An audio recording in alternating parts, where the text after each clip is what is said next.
Heel, also known as the good boy, also known as Good Boy, not to be confused with That Good Boy, also from 2025, is a new psychological thriller. It follows the kidnapping of an unruly young man at the hands of the well-meaning patriarch of a family who intends to cure his antisocial nature. It feels difficult to talk about The Good Boy without talking about the performances, because this is very much a performance-led film. The obvious place to start with is Stephen Graham, and rightfully so. He makes the film what it is. It's his turn as Chris, the patriarch, which puts you on edge.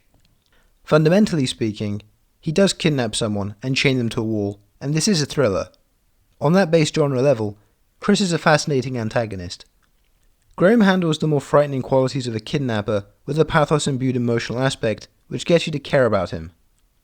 There's clearly an element of tragedy, always skirted around and never fully given away in exposition, much to the film's benefit, which defines his actions. It's in the minor details.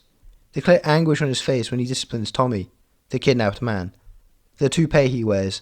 The clear marks of genuine joy on his face when Tommy begins to grow as a person. This is, both on the page and in the performance, a fascinating character. Opposite him is Andrea Riseborough as his emotionally reserved wife Catherine. Similarly to Graham's subversive kidnapper character, Catherine is likely to be initially read as a more conventional odd character. But then again, Heel is built around empathizing with these perceivably strange people, and Riseborough is needed in cementing that dynamic. It's her progression over the course of the story, emotionally opening up, which really alters the tone of the story from the excessive bravado that Tommy puts up pre-kidnapping when he's living his hedonistic lifestyle, and when he's chained up in the cellar. She creates an emotional counterbalance to what I expected a psychological thriller to be, through her reduced presence. She's made out to be physically smaller and less present, gradually changing into a more emotionally stable individual over the course of the narrative. It's these two performances especially which significantly alter the psychological thriller genre.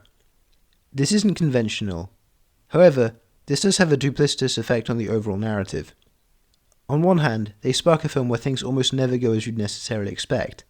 You empathize more with them, the weirdos who within the narrative framework are the antagonists, than you do Tommy. They facilitate his growth arc over the course of the story, and it becomes a somewhat sweet and sentimental story as a result. However, on the flip side is the fact that much of Act 2's first half, pre-midpoint and even then a little after it too, lacks conflict.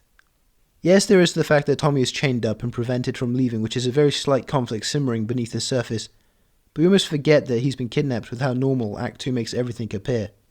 After a near pitch-perfect first act, where character is established, the pitch-perfect Graham and Riseborough ones first and foremost, the brakes are pumped, and the film takes its time to get going again, sadly.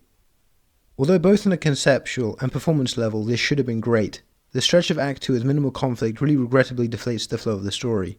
The character dynamics between Tommy, Chris and Catherine are really well established and built around, so I find that this could have been a great film with a few slight tweaks to that second act.